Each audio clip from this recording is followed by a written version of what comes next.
Bonjour à tous, est-ce que vous m'entendez bien? Peut-être un petit message dans le chat.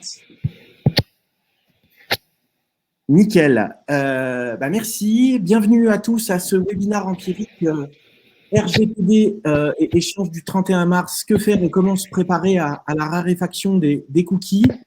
Donc, c'est un webinaire qui durera 1 heure et que j'aurai le plaisir d'animer avec Julien Giacomara, qui est consultant senior et responsable de l'activité Analytics chez Empiric. Et moi-même, je suis Lionel Cherpin, directeur conseil et fondateur de l'agence Empiric.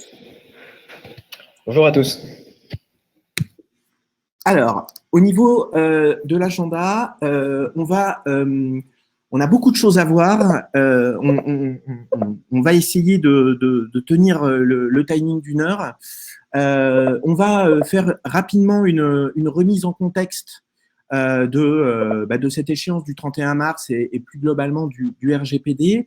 On rappellera aussi les principales nouveautés. Alors, on ira assez vite parce que on avait déjà présenté au mois d'octobre lors d'un webinaire les annonces de la CNIL dans son nouveau projet de directive qui arrive dont le délai de mise en conformité arrive à expiration le 31 mars. Et surtout, on essayera vraiment de se focaliser sur des solutions, sur les impacts pour optimiser son taux de recueil du consentement et puis aussi pour pouvoir toujours personnaliser ses campagnes publicitaires et exploiter la donnée au niveau analytique et au niveau de la performance digitale.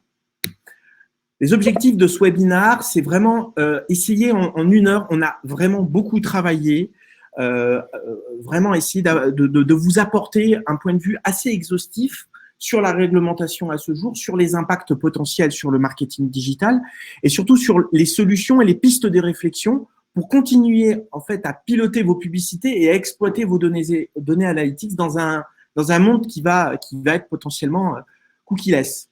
On vous expliquera par la suite. On va essayer d'être extrêmement concret, transparent et pédagogue pour que, à l'issue de cette heure de webinaire, vous ayez des solutions concrètes à déployer. Il y aura sans doute également beaucoup de questions qui vont s'ouvrir potentiellement, mais voilà, l'idée c'est qu'on puisse vraiment vous apporter des solutions concrètes issues de nos réflexions. Alors, quelques avertissements. On est sur un sujet potentiellement juridique. Nous ne sommes pas des juristes, nous ne sommes pas des avocats. Et surtout, même un avocat et un juriste ne se substituera pas à votre entreprise, à votre DPO pour définir à votre place votre politique privacy. Donc, ce que l'on vous livre dans ce webinaire, ce sont des avis, des conseils, des points de vue, mais tout ça devra, de votre côté, être vraiment validé par votre DPO. Deuxième chose, souvent nos clients, nos partenaires nous aimeraient bien qu'on leur livre une solution clé en main. Globalement, on se contente de suivre le webinaire d'Empiric d'1 heure et puis on a tout ce qu'il faut derrière pour déployer ces actions. Malheureusement, c'est pas aussi simple parce que on verra par la suite le plan d'action, la politique privacy sont très spécifiques à chaque entreprise. Et troisième élément, c'est de considérer que, voilà, on va aujourd'hui mettre en place un plan d'action le 25 mars et puis on ne le fera pas évoluer. Non, on est sur un sujet extrêmement mouvant. Il y a des sujets sur lesquels aujourd'hui, même nous, chez Empiric, très clairement, on n'est pas forcément tous complètement d'accord. On est dans un sujet juridique, donc avec de l'interprétation. Et puis, bien sûr, il faudra voir quels vont être les cas de jurisprudence et les sanctions éventuelles qui vont progressivement peut-être repréciser un certain nombre de points. Donc, c'est vraiment à chaque entreprise, chaque organisation d'avoir la responsabilité, ce qu'on appelle dans la notion du RGPD, une notion extrêmement importante de l'accountability, excusez-moi pour l'accent en anglais, de définir, de mettre en œuvre et de faire évoluer sa politique privacy en évaluant les bénéfices et les risques. Juste d'un point organisationnel, vous avez dans le chat une partie de questions, donc n'hésitez pas à poser vos questions soit dans le chat, soit directement dans l'onglet dédié. L'onglet dédié serait idéal parce que ça sera plus simple pour nous d'y répondre. Vous pouvez voter pour les questions qui vous semblent les plus pertinentes.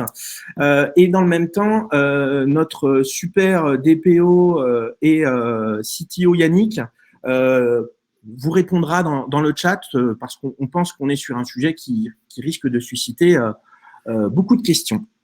Rapidement, pour ceux qui ne nous connaissent pas, qui sommes-nous Empiric? Donc Empiric, notre mission, c'est d'améliorer la performance digitale des sites de nos clients en termes de visibilité, en termes d'audience, en termes de conversion, lead, chiffre d'affaires pour un site e-commerce, et en parallèle de créer vos active data, vos active data que l'on va sur lesquels on va revenir aujourd'hui, pour vous permettre de personnaliser votre dispositif digital et de faciliter la mesure et la prise de décision. La data au niveau digital, globalement, sert à principalement ces deux cas d'usage: personnaliser des publicités, une page, un email, et faciliter la mesure de la performance et le pilotage de ces activités digitales.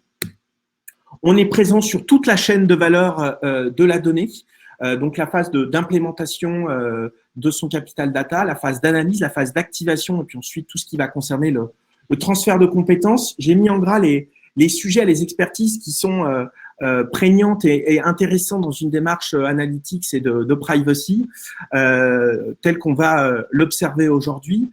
On est notamment une agence certifiée AT Internet, donc une solution que l'on vous présentera. On est aussi capable de vous accompagner dans l'implémentation de solutions comme Matomo, hors du stack Google.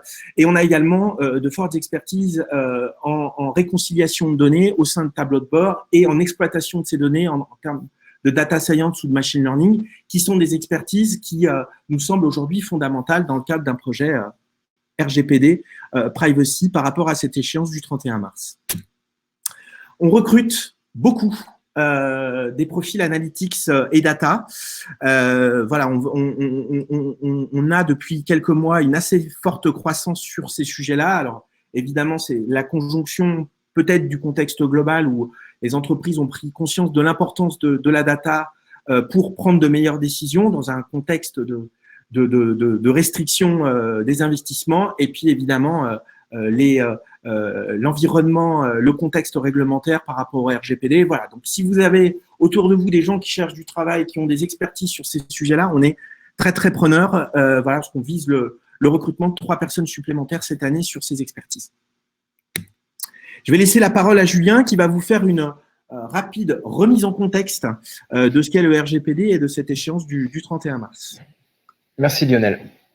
Alors, pour démarrer, il faut rappeler que le RGPD est une réglementation qui a été lancée pour les citoyens européens et qui a du coup des forts impacts sur nos organisations et sur la manière dont on va récolter les données personnelles de nos visiteurs, de nos clients. La mission initiale vraiment est forte du RGPD, c'est vraiment de protéger nos vies privées dans la lignée des scandales Cambridge Analytica notamment, et donc de vraiment préserver nos libertés individuelles par rapport à l'exploitation de nos données personnelles. Tout à fait.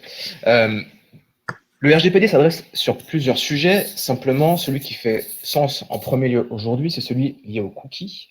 Le cookie est un fichier texte déposé par les sites web que vous connectez, en l'occurrence par les balises déposées sur les sites web que vous consultez, sur vos navigateurs.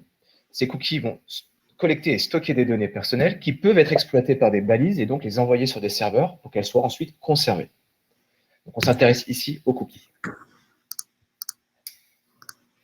Le cookie a plusieurs applications dans le marketing digital. On peut d'une part parler des cookies qui sont nécessaires au bon fonctionnement d'un site, avec par exemple l'utilisation de cookies pour garder en mémoire un panier d'achat. On a également des cookies qui sont dédiés à la personnalisation. Dans ceci, on va trouver les cookies de publicité, donc qui sont utilisés pour cibler de manière marketing, mais également des cookies d'A/B testing pour de la personnalisation de contenu. Et enfin, on a les cookies de mesure de la performance, de la mesure d'audience, qui permet donc de récolter de l'information statistique, qu'elle soit anonymisée ou pas, et permet donc de mesurer ses performances. Le RGPD s'inscrit dans un process qui est très long de protection et de réglementation, qui démarre il y a plusieurs dizaines d'années.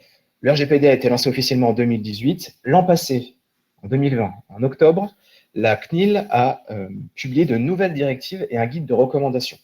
À cette occasion, elle a aussi précisé qu'elle laissait un délai supplémentaire de 6 mois au site web pour se mettre en conformité. Ce délai arrive à expiration la semaine prochaine, le 31 mars. On peut donc s'attendre à ce que la CNIL siffle définitivement la fin de la récréation.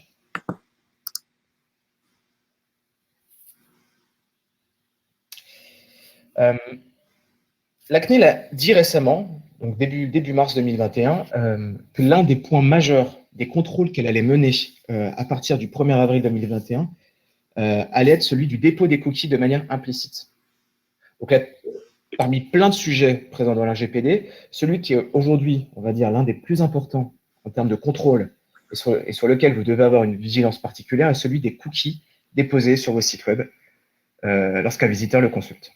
On voit bien que là, la CNIL met sur un même plan d'égalité les données de santé et les cookies par rapport à l'importance de la thématique en termes de contrôle. Donc, voilà, on comprend bien naturellement quels sont les impacts et l'importance de la protection des libertés sur les données de santé, les impacts que ça peut avoir sur notre vie. Et les cookies sont placés sur le même niveau d'importance. Donc, on voit bien que c'est un sujet extrêmement fort pour la CNIL pour cette année et pour les années futures. Alors, il faut aussi ajouter à ça un contexte technologique. Au-delà du cadre juridique qui nous est imposé par le RGPD, il y a aussi un contexte technique qui fait qu'il y a une forme de raréfaction des données et du coup, qui s'explique par plusieurs phénomènes. Tout d'abord, on a les adblocks, qui sont des outils utilisés par les internautes pour bloquer le dépôt des cookies de manière automatique lorsqu'un site est consulté. Aujourd'hui, on estime à environ 30% la part des internautes qui utilisent un adblock.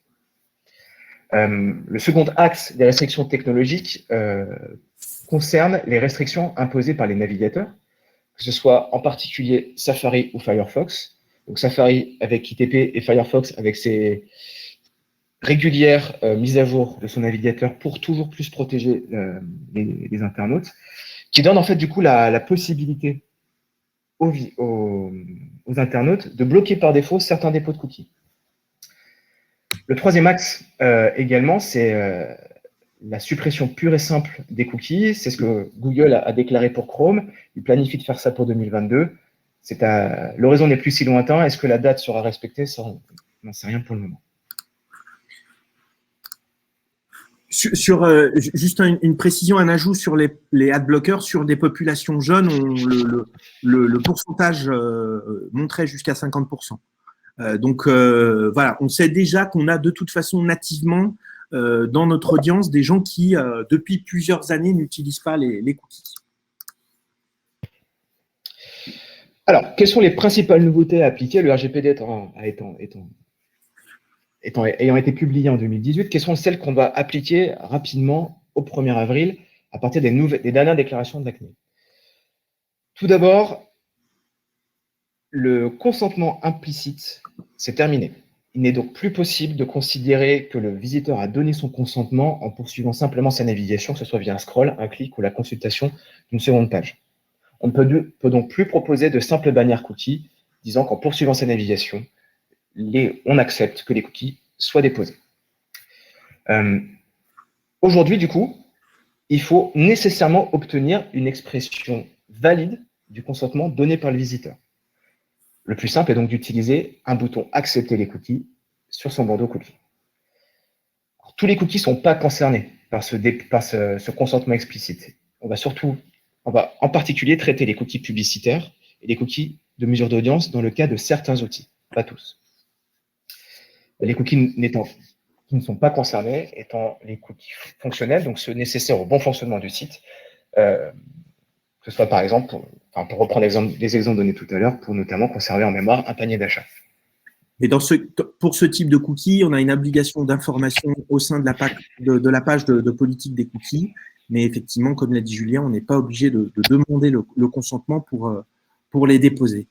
Et ce qui est important dans le bannissement du consentement implicite, c'est comme la CNIL l'a exprimé dans la mise à jour de cette directive en octobre, on doit être dans le cas d'une action positive. Voilà, donc c'est le fait de cliquer sur accepter qui est une action positive nécessaire pour pour considérer que l'internaute a réellement donné son consentement. Tout à fait. Aujourd'hui, certains traceurs de mesures d'audience sont exceptés de recueil de consentement. Et pour le faire, il y a plusieurs critères à respecter, mais le principal critère à respecter est que la finalité de traitement des données se limite strictement à la seule mesure d'audience. Donc, il est impossible de suivre un visiteur sur une autre plateforme, un autre site ou une autre application. Les données produites et récoltées sont uniquement utilisées à des fins statistiques de manière purement anonyme, et il n'y a pas de recoupement possible a posteriori avec des systèmes tiers, comme un ERP ou un CRM. De plus, pour obtenir cette exemption de consentement explicite, il faut respecter les principes généraux du RGPD, donc définir ce qu'est une donnée à caractère personnel clairement dans sa politique de cookies, donner un droit de réponse aux utilisateurs et avoir une transparence parfaite sur les lieux de stockage des données, pour avoir du coup un niveau de protection parfait. Il y a deux outils qui se détachent sur le marché aujourd'hui de ce point de vue-là, c'est d'une part Internet et d'autre part Matomo. À noter que la CNIL a lancé également très récemment, début mars, une nouvelle publication au sein de laquelle on peut se faire évaluer, donc demander une évaluation de son outil. Et on sait aujourd'hui que Google a lancé ce programme d'évaluation. On n'a pas de visibilité sur la réponse, si même ils pourront prétendre à cette exemption de consentement explicite. La CNIL, clairement, elle va communiquer une liste de solutions exemptées. Alors, j'avoue que je n'ai plus en tête la date de la fin de ce programme d'évaluation et à quel moment ils vont publier la liste des solutions qui pourraient être exemptées. Yannick, si tu as la réponse, si tu veux nous le dire dans le chat. Voilà. Après, toutes ces infos sont facilement accessibles sur le site de la CNIL. Il y a beaucoup de contenu intéressant autour de tous ces sujets-là. Alors, question majeure, quid de Google Analytics? Alors, c'est la question que tout le monde se pose. Et en fait, ce qu'il faut savoir, c'est qu'il y a un flou concernant l'utilisation des données, même en cas de désactivation des fonctionnalités de partage. C'est-à-dire qu'aujourd'hui, vous pouvez mettre un setup le plus clean possible, le plus propre possible, en désactivant toutes les fonctionnalités display, tous les partages des données marketing. Le problème, c'est que Google dit noir sur blanc que même si on désactive tout, Google va se réserver le droit de partager ces données avec ses autres outils, d'autres outils, et surtout de les utiliser à d'autres fins que purement statistiques. Or, dans le RGPD, en tant que responsable de traitement, vous avez l'obligation de pouvoir informer vos utilisateurs sur l'intégralité des finalités de traitement des données collectées. Clairement, avec ces dispositions-là, Google ne respecte pas cette ligne-là. Et quelque part, c'est logique. Google Analytics, Google met à disposition une solution gratuite et ne le fait pas pour la beauté du geste. Elle le fait parce que grâce à Google Analytics, elle collecte énormément d'informations sur les internautes pour ensuite monétiser cette information au niveau publicitaire. Et c'est quelque part, c'est cohérent dans leur modèle. Et donc, effectivement, dans l'utilisation de Google Analytics gratuit, même si on désactive le partage de fonctionnalités, on a quand même un doute, et c'est écrit noir sur blanc, hein, c'est une copie d'écran que l'on vous montre, comme quoi ces données ne sont pas utilisées à d'autres fins que des fins purement statistiques. Ce qui est évidemment pas la même problématique pour des solutions comme AT Internet et Matomo dont leur activité est strictement limitée à la mesure d'audience. Parfaitement. L'autre point négatif concernant Google Analytics, c'est la transparence sur le lieu de stockage des données. Et là, on parle bien de la version gratuite de Google Analytics. Dans la version payante, vous pouvez choisir l'espace de stockage. Sur la version gratuite, vous n'avez pas la main. Vous n'avez pas la possibilité de choisir le pays dans lequel les données seront stockées. Alors, en premier lieu, le RGPD demande que les données soient stockées dans un pays de l'Union européenne. Et si ce n'est pas possible, le RGPD exige que le pays où les données sont stockées permette d'avoir un cadre de protection adéquat et adapté, et surtout correspondant aux exigences du RGPD. Ce n'est pas forcément le cas avec Google Analytics en version gratuite, notamment avec des pays comme la Corée du Sud ou le Chili. Et c'est voilà, notamment une des annonces qui avait été faite l'été dernier autour du mécanisme du Privacy Shield. Effectivement, aujourd'hui, quand vous êtes en version gratuite Google Analytics, vous ne savez pas où vos données sont hébergées. Et si elles ne le sont pas dans l'Europe, si elles le sont hors de l'Union européenne, elles le sont dans des pays, puisque là, c'est une information officielle des data centers Google, donc États-Unis, Chili, Corée du Sud, je crois, et Vietnam, qui n'offrent pas un niveau de protection équivalent adéquat pour l'Union européenne. De plus, et ça va un peu peut-être remuer le couteau dans la plaie, mais même si la CNIL n'a jamais dit clairement que Google Analytics n'était pas exempt de consentement explicite, elle a à plusieurs reprises répété lors de webinars par des membres éminents de la CNIL, on ne parle pas de personnes aléatoires, on parle de personnes importantes à la CNIL, donc ils ont clairement dit à plusieurs reprises qu'on ne pouvait pas déposer les cookies analytics par défaut, donc on ne pouvait pas déposer les cookies analytics sans l'obtention préalable et nécessaire du consentement du visiteur. En conséquence de quoi, perte potentielle énorme de vos données analytics, car du coup, Google Analytics ne serait pas actif par défaut sur votre site. À noter que, on nous a répondu dans le chat. Donc, la CNIL n'a pas annoncé de date. Par contre, n'a pas annoncé de date où il va communiquer sur une liste. Par contre, les éditeurs de solutions de mesures d'audience doivent soumettre leur demande d'ici fin juin 2021. Et donc après, il faudra voir sous quel délai la CNIL pourra proposer des solutions qui sont exemptées du recueil de consentement. À noter que Google travaille en bêta sur une version consent mode qui aujourd'hui n'est pas considérée par la CNIL comme exemptée. Est-ce qu'elle le sera à l'avenir? Je ne sais pas.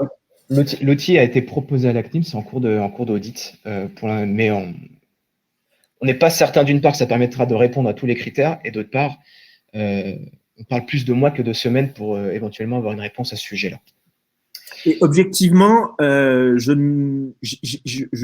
n'ai pas évidemment tous les tenants et les aboutissants, mais on peut se dire quel intérêt aurait Google à fournir une solution gratuite et derrière ne pas pouvoir exploiter ces données à d'autres fins que des fins purement statistiques.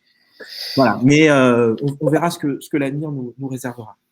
Et quoi qu'il en soit, on considère qu'aujourd'hui, déposer par défaut ces cookies analytics, même avec un setup anonymisé sans fonctionnalité display, représente un risque de sanction. Et ce risque, c'est à chaque entreprise de l'assumer en fonction de ses besoins et de ses enjeux. Troisième point sur les principales nouveautés, il doit être aussi simple de refuser le dépôt des cookies que de l'accepter. C'est pour ça qu'au premier niveau sur votre bandeau, il est nécessaire d'avoir un bouton refuser ou au moins une commande le permettant. Tout récemment, la CNIL a laissé la porte ouverte à des boutons peut-être moins visibles que le bouton accepter, permettant de continuer sa navigation sans accepter, donc du coup de refuser. C'est pour ça qu'on vous propose ces deux exemples de bandeaux qui sont dans les deux cas possibles. Donc là, on a sur ces deux présentations, effectivement, le refus doit être aussi simple qu'accepté.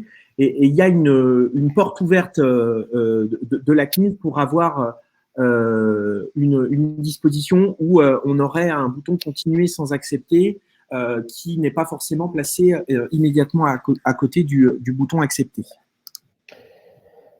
Parfaitement. De même, sur la pratique des cookie walls, alors effectivement, le Conseil d'État a communiqué en réponse à une des directives de la CNIL disant qu'il était possible pour un éditeur d'utiliser un cookie wall. En fait, il y a plus de nuances à cela. C'est-à-dire que la CNIL ne peut pas interdire les cookie walls, mais elle peut quand même s'intéresser au cas par cas au cookie wall utilisé et définir si oui ou non il est légitime. Donc pour le moment, il n'est pas pertinent de l'utiliser, à moins qu'il soit nécessaire peut-être pour votre activité. Et on pense par exemple aux sites médias qui vont beaucoup pâtir finalement de cette réglementation et qui pourraient éventuellement obtenir une forme de passe-droit pour continuer à générer des revenus grâce à la publicité. Alors, enrichir les propos de Julien. Effectivement, dans son projet de recommandation, la CNIL avait effectivement indiqué noir sur blanc que la pratique du cookie wall devait être bannie. Le Conseil d'État, derrière, ne s'est pas prononcé sur le fond, mais a retoqué la CNIL en disant que la CNIL ne pouvait pas faire quelque part ne pouvait pas être aussi précis dans ses directives. Donc aujourd'hui, la CNIL a un petit peu assoupli ses propos en disant tout simplement qu'on ne peut pas subordonner l'accès à un site à l'acceptation du dépôt des cookies, mais que dans certains cas, ça peut être licite si on est extrêmement clair sur les conséquences d'un refus. Là-dessus. Et effectivement, on peut considérer que le cookie wall pourra être accepté notamment pour des sites médias. 5e point, les finalités de traitement doivent être clairement exposées au premier niveau. Le premier niveau, en fait, c'est votre bandeau cookie. C'est-à-dire que dès l'arrivée sur le site, les finalités de traitement doivent être facilement compréhensibles et lisibles pour tous. Vous devez également donner la possibilité à vos visiteurs de gérer les cookies ou les catégories de cookies au cas par cas. Donc d'activer ou désactiver les cookies en fonction de leurs usages et donc de leur finalité de traitement. Enfin, il doit être facilement possible pour chaque visiteur de revenir sur son consentement et donc de le refuser le cas échéant.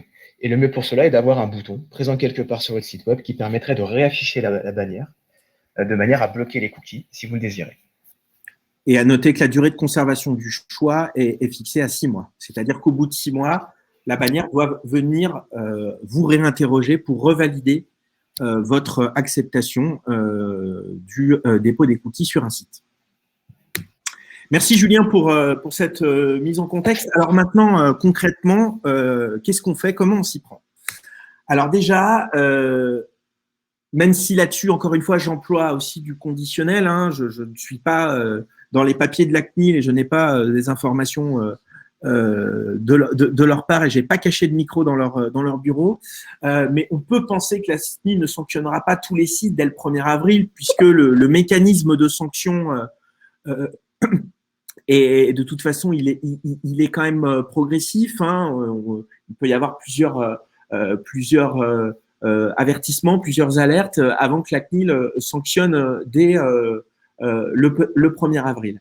Après, si vous êtes dans les 850 premiers sites français en termes d'audience, vous avez reçu un courrier de la CNIL qui justement vous a rappelé cette échéance du 1er avril et la nécessité d'être mis en conformité. Mais il est quand même important d'agir et d'enclencher quand même assez rapidement un mécanisme de mise en conformité tel que Julien vous l'a décrit, bannissement du consentement implicite, possibilité de refuser aussi simplement que d'accepter son consentement et ainsi de suite. La CNIL le dit très précisément qu'elle sera à tout moment en mesure de poursuivre des manquements portant une atteinte particulièrement grave au droit à la protection des données et au respect de la vie privée. Et elle a déjà commencé à sanctionner. Il y a par exemple eu Carrefour qui a été sanctionné en novembre. Il y a aussi Google. Et Carrefour, notamment, dans les sanctions, il y avait le dépôt de cookies de façon implicite sur le site sans l'obtention du consentement. Pour moi, mais c'est un point de vue, on peut même se dire que le 31 mars, c'est vraiment la date réelle d'entrée en application du RGPD au niveau des cookies. On édite chez Empiric un baromètre annuel sur les pratiques RGPD des 100 premiers sites les plus consultés en France. On avait commencé en mai 2019, on l'avait mis à jour en mai 2020 et en octobre au moment de la publication du projet et on le mettra à jour au mois d'avril pour voir justement comment les 100 premiers sites ont réagi à cette échéance. Mais on peut présupposer que tout le monde, entre guillemets, va se mettre au garde à vous. Mais en tout cas, comme le montre notre baromètre, jusqu'à maintenant, c'était quand même un peu n'importe quoi. 3% des sites avaient, par exemple, en octobre 2020, un bouton refus en premier niveau. Donc, pour aller refuser, il faut aller cliquer sur paramétrer, aller au second niveau pour refuser le dépôt des cookies. Autant dire que personne ne le fait.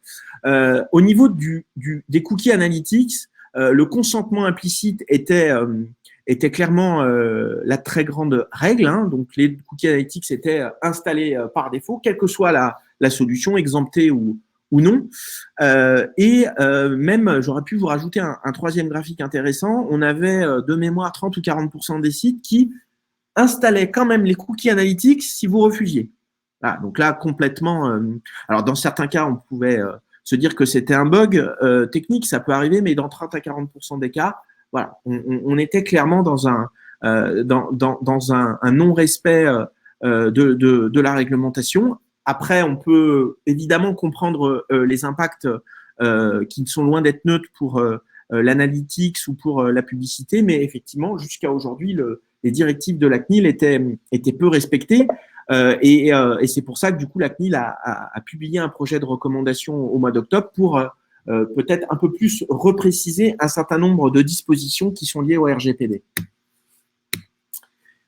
Alors, les impacts vont être neutres, nuls sur les cookies de fonctionnement d'un site, puisque ce sont des cookies qui sont exemptés du recueil de consentement. Par contre, sur les cookies de personnalisation, de mesure, l'impact va être loin d'être neutre, puisqu'on va observer 30 à 70% de données en moins en cas de strict respect des directives de la CNIL. On a 30 à 70% de gens qui accordent leur consentement. 70%, c'est plutôt rare. Et j'ai envie de dire que la bonne médiane, la moyenne, c'est à peu près 50% des internautes qui vont donner leur recueil qui vont accorder leur consentement. Donc, ça veut dire que on va passer à côté de 50% des données potentielles avec des impacts loin d'être neutres au niveau de la publicité, notamment les leviers qui sont dépendants des cookies, comme le retargeting, tout ce qui va concerner la personnalisation d'un site, d'un email et tout ce qui est lié, par exemple, au marketing automation, et puis aussi un impact loin d'être neutre sur la mesure de la performance, l'analyse des sources de visite ou l'analyse de ses parcours utilisateurs. Alors, c'est des données qu'on a observées sur notre site, sur des sites clients, c'est aussi des choses qui ont été confirmées dans des études tierces. Pourquoi on a un tel écart de 30 à 70% ? Ça va dépendre déjà de la qualité de votre bandeau cookie, et c'est ce qu'on va tout de suite vous présenter, mais ça va dépendre également de l'industrie, de la relation que vous pouvez avoir avec vos clients, avec vos internautes, et du degré de confiance que les internautes peuvent avoir. Par exemple, on peut supposer que dans le secteur des banques, les internautes vont peut-être plus facilement accorder leur consentement parce qu'ils savent que ce sont des institutions qui sont a priori plutôt très, très respectueuses et très contraintes au niveau de la protection des données personnelles et de la sécurité. Néanmoins, il nous semble extrêmement important pour définir sa politique de mise en conformité de procéder en amont à une évaluation des risques et des impacts. Les risques qui sont avant tout financiers, puisque vous pouvez en cas de sanction de la CNIL, avoir une amende qui correspond à 20 millions d'euros ou jusqu'à 4% du chiffre d'affaires annuel mondial. Des risques techniques, c'est-à-dire que la CNIL vous contraint dans le traitement de données, vous demande d'effacer les données ou vous-même vous demande vous annule une certification que vous auriez pu avoir. Et puis aussi des risques d'image avec, par exemple, des attaques d'associations de consommateurs. Mais dans le même temps, on doit aussi évaluer l'impact de 30 à 70% d'internautes qui refusent le dépôt des cookies. On doit évaluer l'impact sur les revenus du site et de l'entreprise, sur des campagnes d'acquisition et leur dépendance à des leviers qui utilisent les cookies, et puis aussi l'impact sur la connaissance client et sur l'expérience utilisateur, notamment grâce aux données analytics. Donc, on doit procéder à cette évaluation et qui va forcément différer selon les sites. On a un premier cas de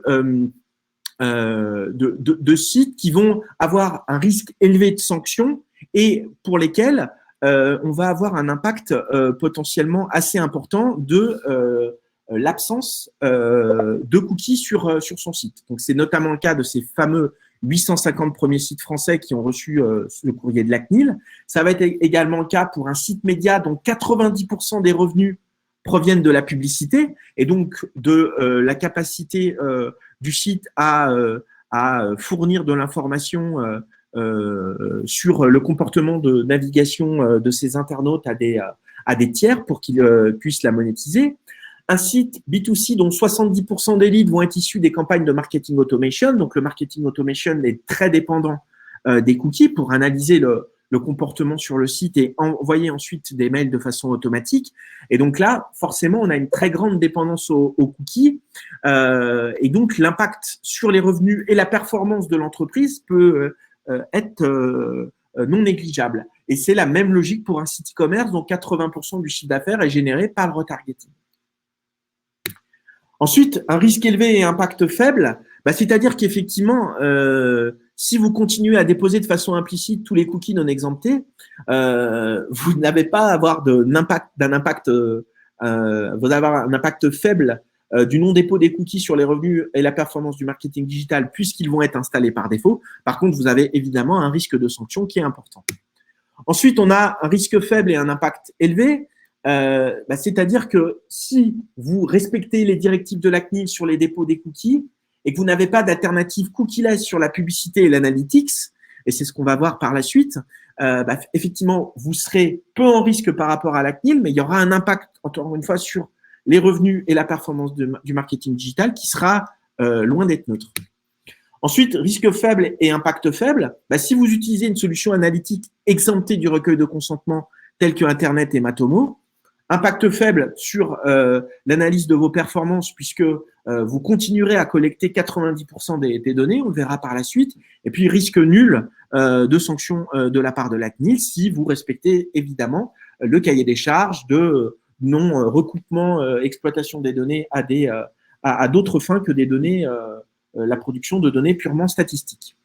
Deuxième élément, si vous êtes un site B2B dont 75% des leads sont générés par des leviers qui ne sont pas dépendants des cookies, le SEO, le display contextuel, le social, les social ads, l'optimisation de la conversion, finalement, vous avez un risque faible puisque vous êtes peu dépendant des cookies et vous serez en conformité parce que vous misez sur des leviers qui n'utilisent pas des cookies et l'impact sur votre business et votre performance sera au final assez faible. Donc, cette matrice d'évaluation des risques, elle est vraiment différente en fonction des sites. Elle va vraiment dépendre du secteur d'activité, de votre mix d'acquisition et de votre mix d'acquisition et donc de la diversité des canaux sur lesquels vous êtes présent. Je vois une question qui me perturbe de Marie-Claire, donc il faut faire de la pub à fond. Je ne crois pas que c'est ce que j'ai dit, mais on y reviendra. Cette évaluation des risques et des impacts, elle doit orienter la stratégie de mise en conformité. Est-ce que je respecte de façon stricte les directives de la CNIL ? Évidemment, je suis pas en train de vous dire qu'il faut rouler à 150 sur l'autoroute quand c'est limité à 130, mais voilà, c'est à chacun d'évaluer encore une fois les risques et les bénéfices d'une mise en conformité par rapport à l'audience de son site, par rapport à sa taille sur le marché, par rapport aux différents impacts. Ça va conditionner aussi la pression que l'on va mettre pour obtenir un consentement. Et c'est ce qu'on va ensuite vous détailler, dans quelle mesure on va rendre notre bandeau cookie visible et dans quelle mesure le bandeau cookie peut altérer l'expérience utilisateur. Si je reprends l'exemple de mon site B2B, dont 75% des leads sont générés par des leviers cookie-less, qui est par exemple le cas d'Empiric, notre performance dépend grandement de notre SEO et de la production de contenu. Finalement, on peut se contenter, si on n'obtient pas le consentement, c'est pas dramatique, et on peut se contenter d'avoir un bandeau discret plutôt que d'avoir un bandeau en pleine page.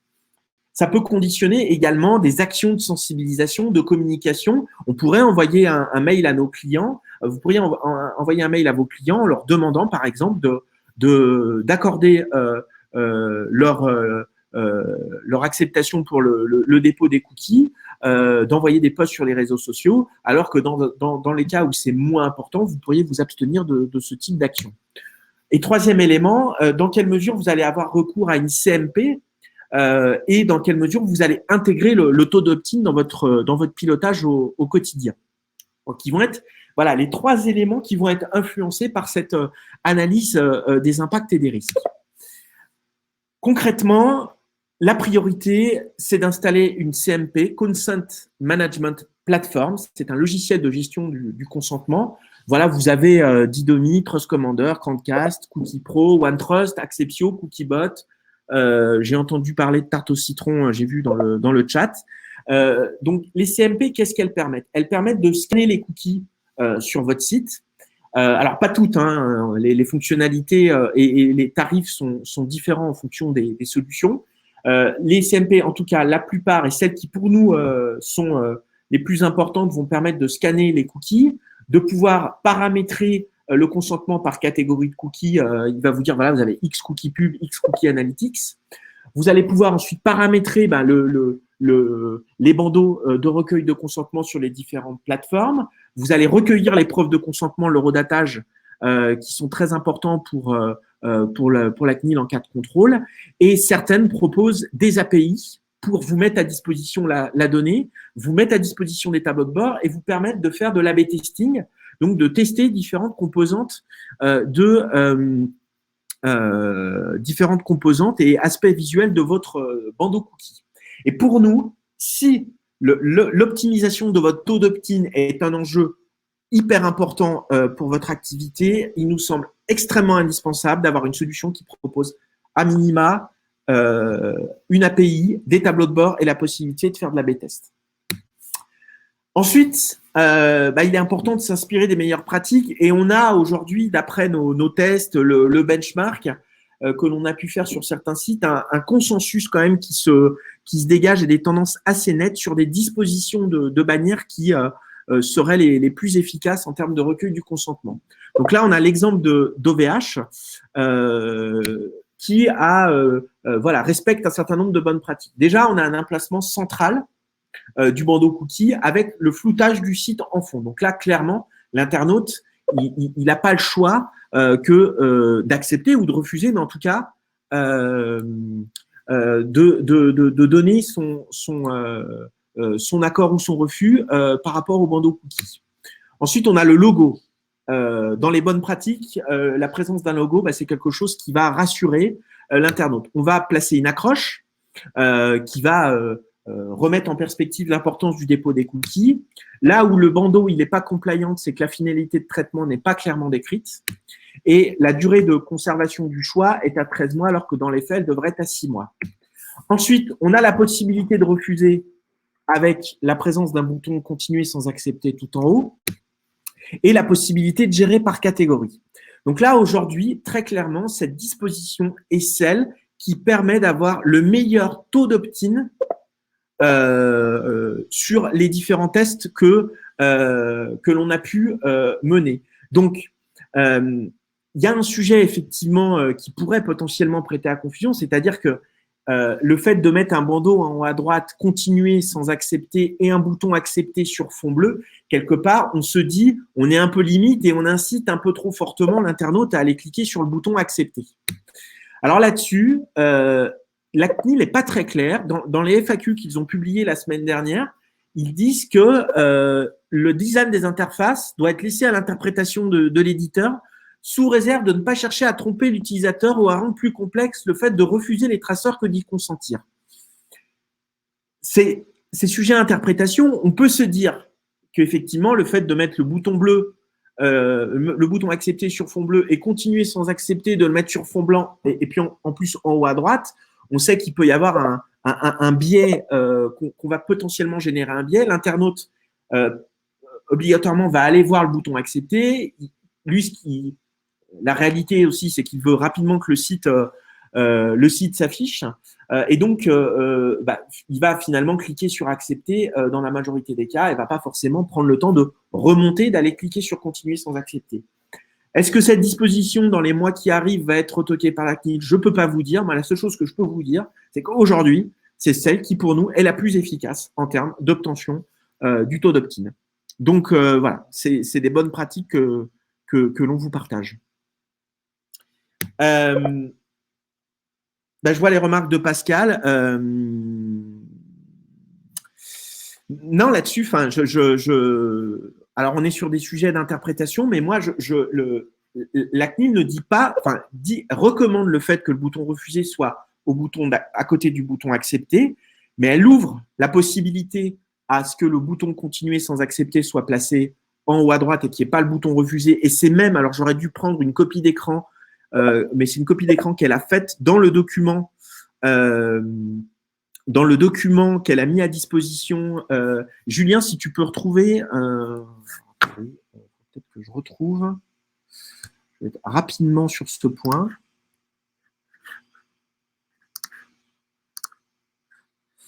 Je me permets juste, j'avais repartagé dans un autre webinaire. Voilà. Là, ici, vous avez une copie d'écran.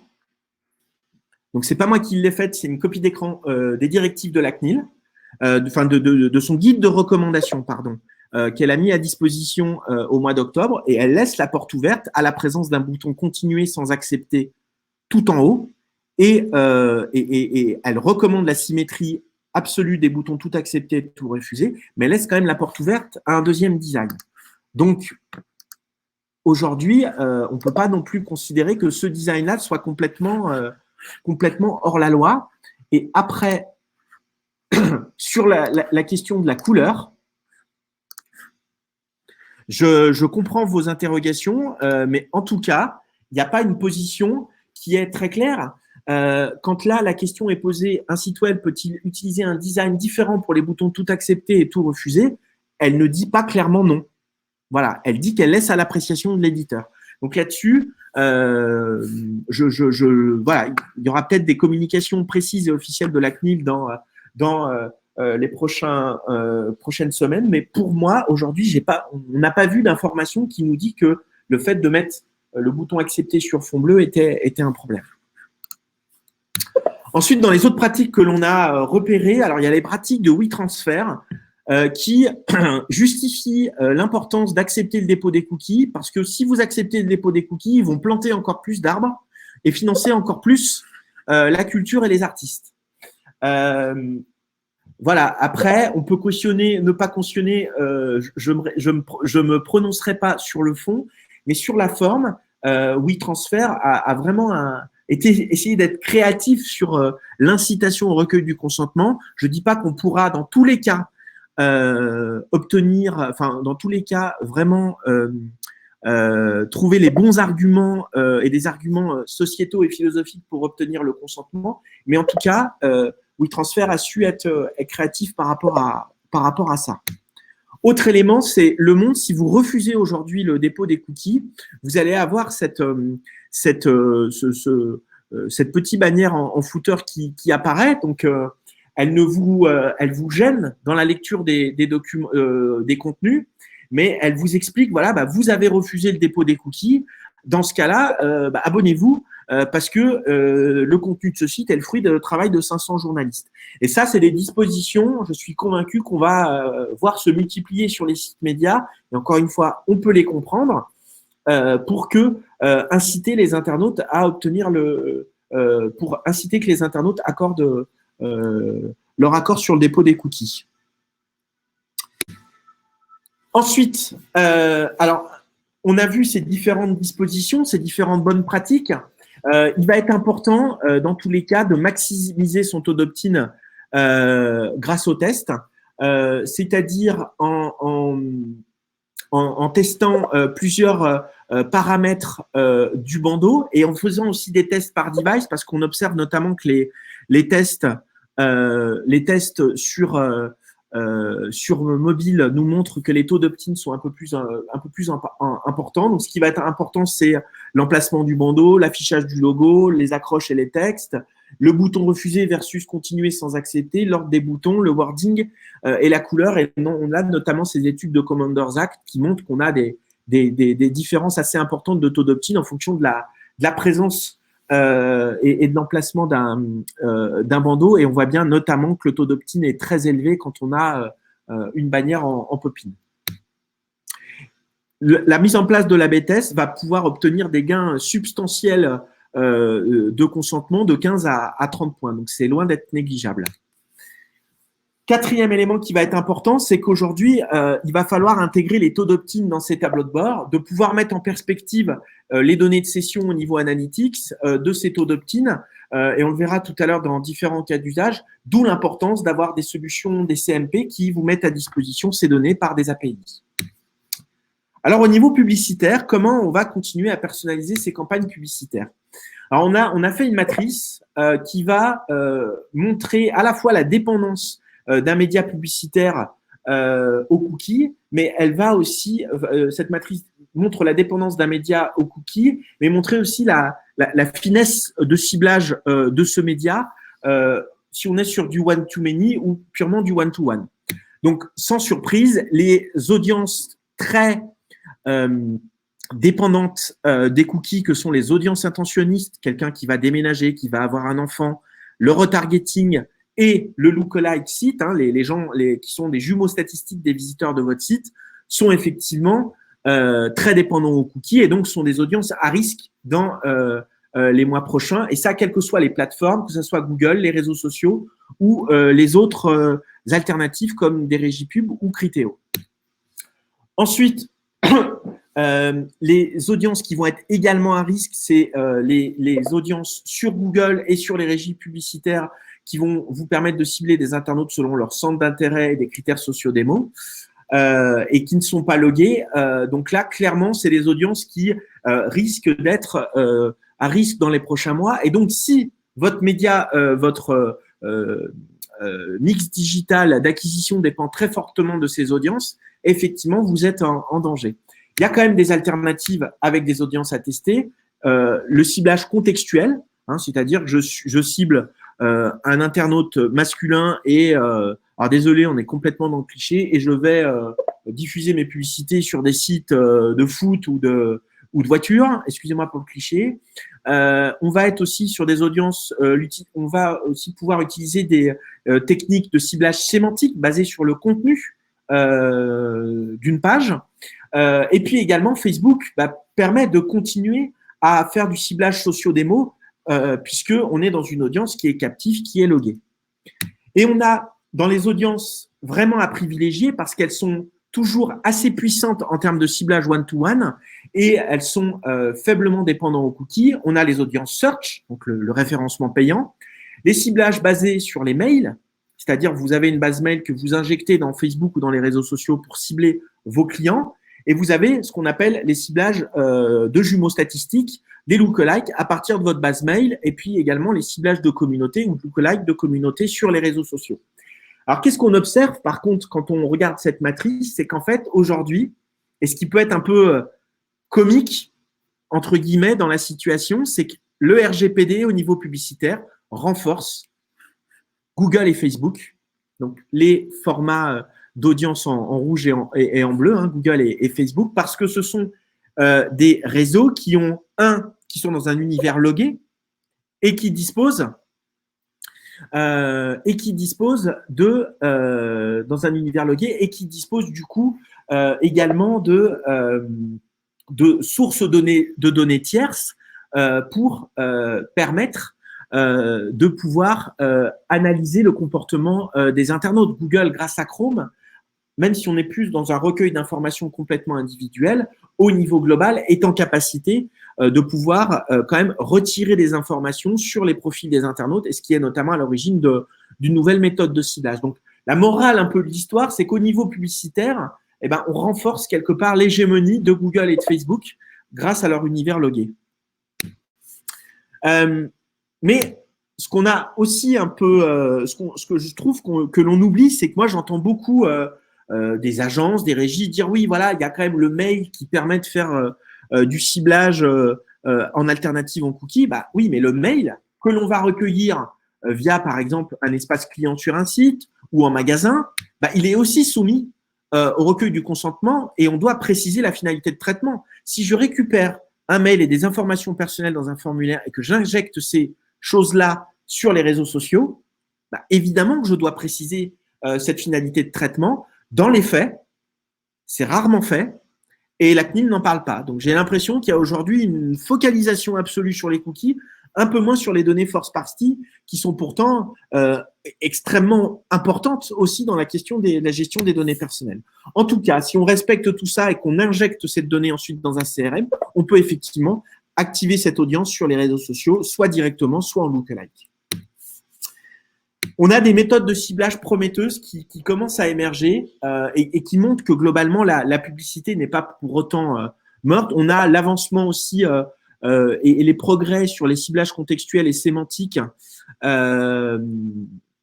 de ciblage contextuel et sémantique grâce au machine learning et au NLP. Je ne devrais pas regarder en même temps les questions, ça me perturbe, donc je ne vais plus les regarder. On a également le ciblage par cohorte, donc qui n'existe pas pour l'instant, mais qui est une solution un projet notamment de Google, c'est-à-dire on va créer des segments d'audience à partir de centres d'intérêt. C'est-à-dire que là, on va être un peu intermédiaire entre le ciblage one-to-many et le ciblage one-to-one, où globalement, on va vouloir par exemple tester des audiences intentionnistes qui vont déménager, qui vont avoir un enfant et pouvoir communiquer auprès d'elles parce que Google, grâce au module et au projet Privacy Sandbox, va être capable de façon non plus individuelle mais sur des segments d'audience d'avoir ces informations d'intérêt. On a également des projets alternatifs et il y a également Criteo qui a un projet un petit peu dans cette logique-là qui s'appelle Sparrow et qui pourrait émerger en 2023. On a des projets aussi alternatifs qui émergent, le projet React de l'IAB où l'idée est de partager des données first party entre des sites éditeurs, par exemple entre Le Figaro et L'Équipe, donc dans des domaines où on arrive facilement à obtenir le consentement et pour pouvoir ensuite enrichir cette donnée-là en fonction des comportements de navigation pour ensuite la monétiser. Au niveau de la performance digitale et de la mesure d'audience, déjà, alors j'ai vu quelques remarques dans le chat sur AT Internet et Matomo. Chacun est libre d'avoir un point de vue sur le fond de ces solutions. La réalité, c'est qu'aujourd'hui, ce sont en tout cas des solutions qui peuvent être exemptées du recueil de consentement. Quand je dis qu'ils peuvent, c'est-à-dire que ce n'est pas parce qu'on va prendre ces solutions par défaut qu'on le saura. Il y a un certain nombre de paramétrages à faire, notamment au niveau de l'anonymisation de l'adresse IP, pour être dans le strict respect des critères de la CNIL. Mais si on fait appel à ces solutions exemptées, on va quand même continuer à collecter 90% des données analytics, telles que les sources de visite, le comportement, les parcours sur le site, la mesure des conversions et du chiffre d'affaires. On aura juste des données beaucoup moins fiables sur toute la partie de géoloc, les adresses liées à l'anonymisation des IP, et aussi sur la fréquence de revisite, effectivement, qui dépend le dépôt d'un cookie. Et ce sont des solutions qui permettent d'obtenir de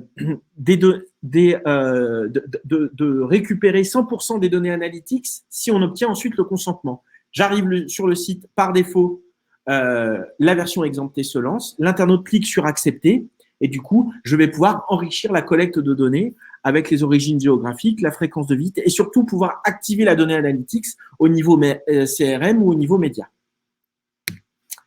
Alors, si j'utilise une solution exemptée, qu'est-ce qu'on peut faire pour… à quel problème on va être confronté? Premier problème, on en aura des difficultés de comparaison des données avec N-1. On décide d'utiliser une solution non exemptée et de se mettre complètement en respect des directives du RGPD. Et donc, on va peut-être s'apercevoir qu'à partir du mois d'avril, on va avoir son nombre de sessions qui va chuter. Et comment on va faire pour comparer par rapport à l'année précédente? Forcément, ça va être difficile. Donc là, on peut, à partir du taux d'opt-in et à partir des modèles statistiques, par exemple type régression linéaire, être capable de réestimer les données pour avoir une vue un peu plus probable de l'évolution de son audience et communiquer à sa direction des chiffres d'évolution un peu plus positifs que ceux qu'on aurait naturellement. Alors, on est dans un contexte en plus extrêmement compliqué parce que quand on compare nos données en ce moment par rapport à l'année dernière, on était l'année dernière aussi en plein Covid, donc il y a des complexités en termes d'analyse, mais en tout cas, ça peut permettre d'avoir une vue en termes de tendance. Mais par contre, la fiabilité de la démarche va dépendre de la taille de l'échantillon de départ. C'est pour ça, notamment, qu'on dit que cette approche, elle doit se limiter vraiment aux KPI les plus stratégiques, tels que les sessions, et les sessions par origine, par exemple, ou par device, selon les dimensions, par rapport au nombre de conversions et au chiffre d'affaires. Mais si vous avez un échantillon de départ, donc vous avez un taux d'opt-in à 10%, votre échantillon de départ n'est pas suffisamment représentatif pour remodéliser une audience. D'où l'importance absolue de piloter ces taux d'opt-in avec une CMP. Autre problème auquel on va être confronté, c'est qu'on aura des écarts encore plus importants avec les données pub, donc les données qui vous sont fournies par votre plateforme média, notamment les clics, qui vont fausser les estimations de CPA et ROI. On aura des écarts qui sont déjà souvent assez importants entre les clics et les sessions, mais là qui vont être complètement abyssaux. On aura beaucoup moins de conversions et donc au final des calculs de CPA qui seront complètement faux. Et vous présentez ça à votre direction, elle va vous dire ah non mais on arrête, c'est pas du tout rentable.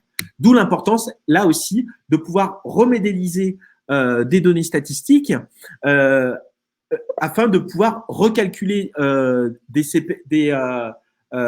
CPA et pour pouvoir réduire l'écart entre les clics et les sessions. Mais on est encore une fois confronté toujours à la limite de l'échantillon de départ.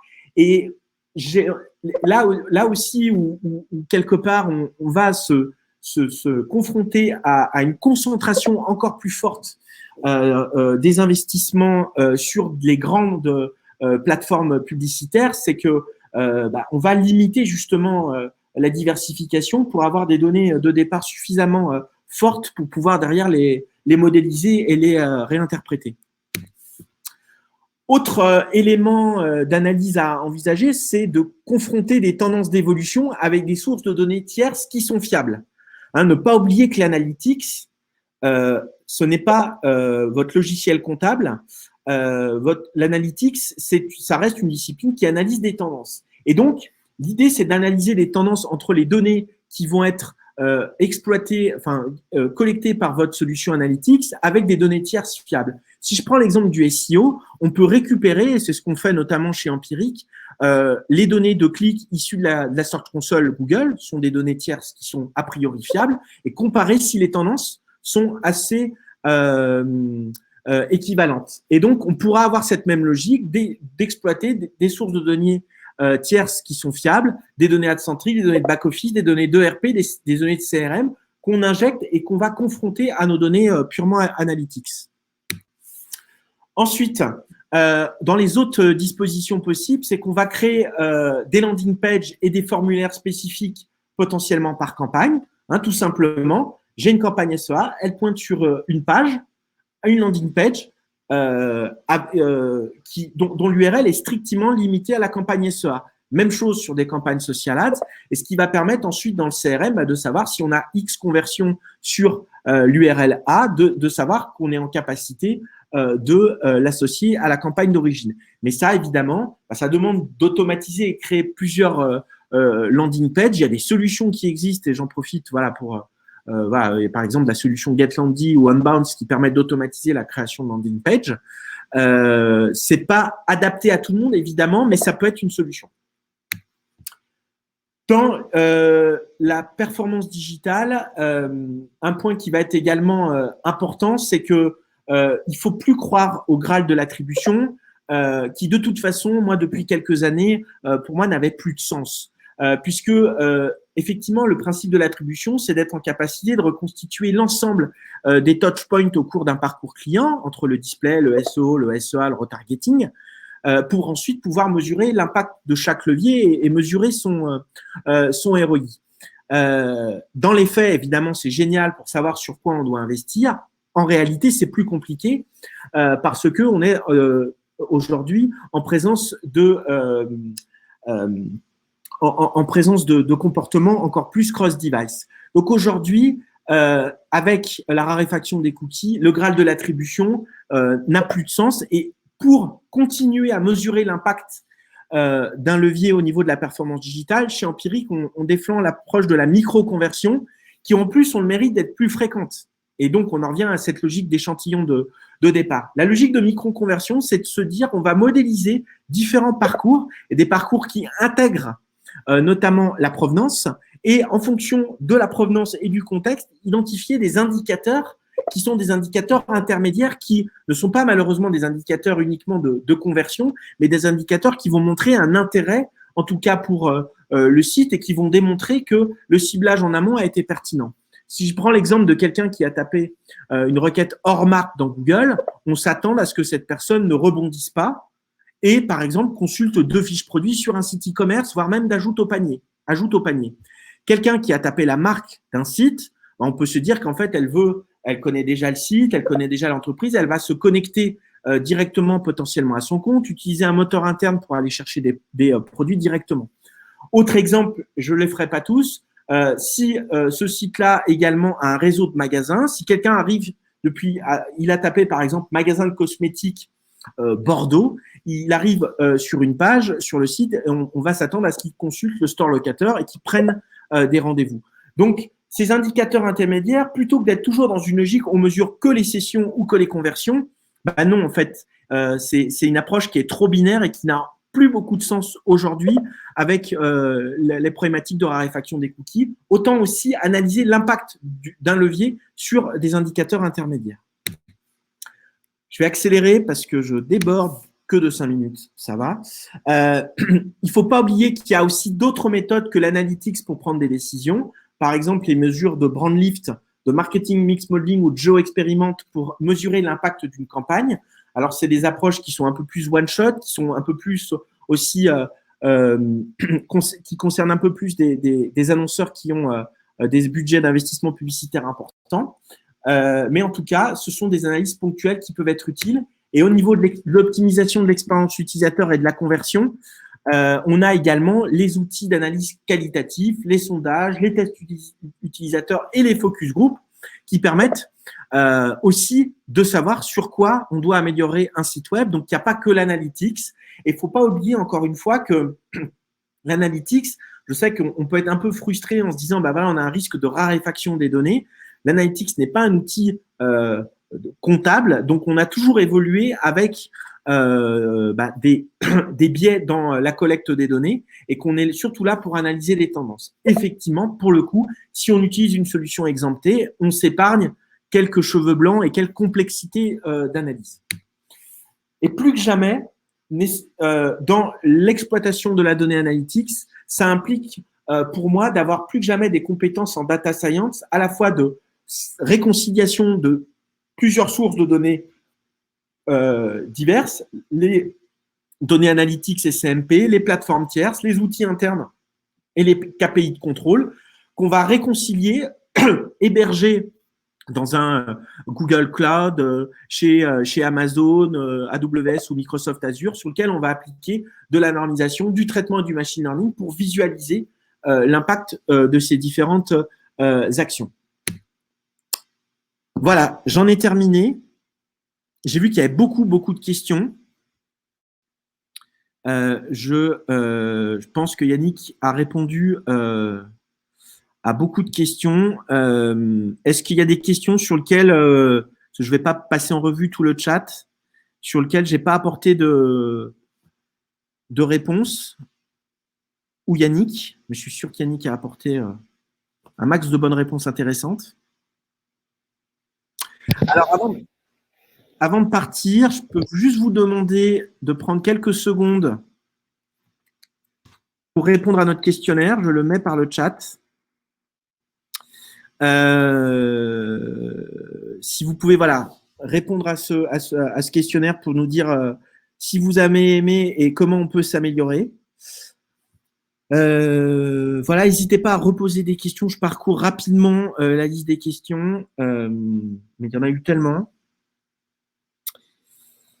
Le replay, la CNIL, on en a parlé, CMP. Mais tu sais pas ce qu'est une CMP? Est-ce que vous pouvez confirmer que le bouton continuer sans accepter équivaut à un refus? A priori, oui. Ok. Julien aussi, tu as répondu à pas mal de questions. Hein. On a répondu avec Yannick en live, ouais. Donc je ne crois pas qu'il y ait de questions qui soient passées à la trappe. Après, il y avait le sujet de est-ce qu'on peut mettre sur fond bleu le bouton accepter? Je vois un peu sujet à polémique. Ouais. En tout cas, interprétation. Comment? Pascal est revenu dessus à plusieurs reprises. Ouais. Après, effectivement, la CNIL ne permet pas de. Enfin, le bandeau cookie de la CNIL est vraiment strictement compliant, mais là-dessus, il n'y a pas eu un. En tout cas, c'est ce qu'on disait, prise de position claire sur ça. Le fingerprinting, toutes les techniques un peu alternatives type fingerprinting ou le tracking server-side, c'est plus difficile à détecter, ça c'est clair. Mais sur le principe, à partir du moment où on collecte des données personnelles, on doit recueillir un consentement. Voilà, je pense que toutes les questions, Yannick et Julien, vous avez répondu à la majorité de ces questions. On est à votre disposition. Si vous avez d'autres questions à nous poser, n'hésitez pas à nous contacter. Je vous souhaite une excellente journée, une excellente mise en conformité pour ceux qui n'ont pas attaqué. Et puis, juste pour vous dire qu'on mettra à jour notre baromètre sur les pratiques RGPD des 100 premiers sites dans les 15 premiers jours d'avril, et on aura probablement de nouveaux épisodes dans la saga RGPD CNIL qui ne s'arrêtera probablement pas le 31 mars. Merci encore beaucoup pour votre présence, vos questions très pertinentes, votre bienveillance. On vous souhaite tous une très bonne journée et à très bientôt. Merci à tous, bonne journée. Au revoir.